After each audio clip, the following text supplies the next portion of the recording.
Friends, ಹೇಗಿದ್ದೀರಾ ಎಲ್ಲರೂ? Welcome back to Snehaloka 86.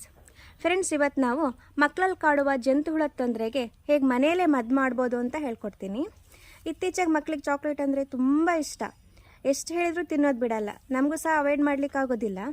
ಅದರಿಂದ ಏನಾಗುತ್ತೆ ಅಂದರೆ ಹೊಟ್ಟೆ ನೋವು ಬರೋದು, ಅಜೀರ್ಣ ಆಗೋದು, ಮಕ್ಕಳಿಗೆ ಹಸಿವಿಲ್ಲದೆ ಇರೋದು, ಈ ಥರ ತುಂಬ ಸಮಸ್ಯೆಗಳಾಗುತ್ತೆ. ಕೆಲವೊಮ್ಮೆ ಅಜೀರ್ಣದಿಂದ ಜ್ವರ ಸಹ ಬರ್ತದೆ. ಅದಕ್ಕೆ ಮನೆಯಲ್ಲೇ ಹೇಗೆ ನಾವು ಇರೋ ಸಾಮಗ್ರಿಗಳನ್ನು ಬಳಸ್ಕೊಂಡು ಹೇಗೆ ನಾವು ಮನೆ ಮದ್ದು ಮಾಡ್ಬೋದು ಅಂತ ಇವತ್ತು ಹೇಳ್ಕೊಡ್ತೀನಿ. ಇದು ಒಂದು ಕಷಾಯ ಆಗಿದೆ ಫ್ರೆಂಡ್ಸ್. ಈ ಕಷಾಯಕ್ಕೆ ಏನೆಲ್ಲ ಸಾಮಗ್ರಿಗಳು ಬೇಕು ಅಂತ ನೋಡ್ಕೊಳ್ಳೋಣ ಬನ್ನಿ. ಈ ಕಷಾಯ ಮಾಡೋಕ್ಕೆ 2 ಟೇಬಲ್ ಸ್ಪೂನ್ ಓಮ, 2 ಕಲ್ಲುಪ್ಪು, 2 ಜಜ್ಜಿದ ಬೆಳ್ಳುಳ್ಳಿ ಮತ್ತು 2 ವೀಳ್ಯದೆಲೆ ತೊಟ್ಟು, ಇದಿಷ್ಟನ್ನು ತೊಗೊಳ್ಬೇಕಾಗತ್ತೆ. ಫಸ್ಟು ಓಮನ ಒಂದು ಬಾಣಲಿಗೆ ಹಾಕಿ ಫುಲ್ಲು ಕಪ್ಪಾಗಬೇಕು ಫ್ರೆಂಡ್, ಹಾಗೆ ಹುರ್ಕೊಳ್ಬೇಕು. ಫುಲ್ ಕಪ್ಪಾಗಬೇಕದು.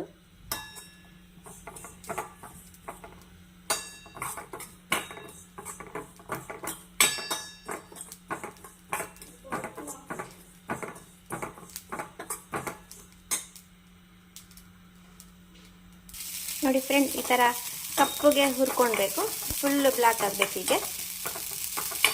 ಈಗ ಇದಕ್ಕೆ 2 ಲೋಟ ನೀರನ್ನು ಹಾಕೋಣ. ಇದಕ್ಕೆ ಜಜ್ಜಿರೋ ಬೆಳ್ಳುಳ್ಳಿ ಮತ್ತು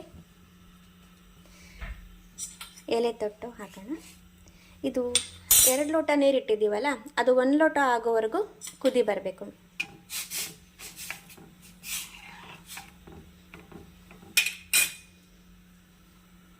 ನೋಡಿ ಫ್ರೆಂಡ್ಸ್, ಈಗ ಇದಕ್ಕೆ ಉಪ್ಪು ಹಾಕಬೇಕು. ಈಗ 2 ಲೋಟ ಹೋಗಿ 1 ಲೋಟ ಆಗಿದೆ ನೋಡಿ ಪ್ರಮಾಣ. ಒಂದು 1 ನಿಮಿಷ ಕುದಿಸಿದ್ರೆ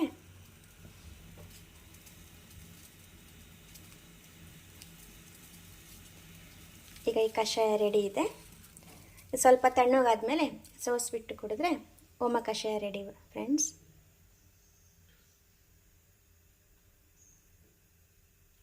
ಫ್ರೆಂಡ್ಸ್, ಇದು ಮಕ್ಕಳಿಗಾದರೆ 2 ಸ್ಪೂನ್ ಕೊಡ್ಬೋದು. ಖಾಲಿ ಹೊಟ್ಟೆ ಕೊಡಿ, ದಿನಕ್ಕೆ 2 ಸಲ ಕುಡಿಸ್ಬೋದು. ದೊಡ್ಡವರಿಗಾದರೆ 1/4 ಲೋಟ ನೀವು ತೊಗೊಳ್ಬೋದು ಈ ಕಷಾಯನ. ಈ ಥರ ನೀವು ತಿಂಗಳಿಗೊಮ್ಮೆ ತೊಗೊಂಡ್ರೆ. ಮತ್ತು ಫ್ರೆಂಡ್ಸ್, ಈ ಕಷಾಯನ ನೀವು ಫ್ರಿಜ್ಜಲ್ಲೆಲ್ಲ ಇಡ್ಲಿಕ್ಕೆ ಹೋಗಬೇಡಿ. ಮಕ್ಕಳಿಗೆ 2 ದಿನ ಕೊಡಿ, ದಿನಕ್ಕೆ 2 ಸಲ ಥರ. ತಿಂಗಳ ಕೊಟ್ಟರೆ ತುಂಬ ಒಳ್ಳೆ ಪರಿಣಾಮ ಬೀರುತ್ತೆ ಇದು. ನೆಕ್ಸ್ಟು ಮತ್ತೆ ಹೊಸ ಮನೆ ಮದ್ದಿನೊಂದಿಗೆ ಭೇಟಿಯಾಗೋಣ. Thanks for watching friends. Bye friends.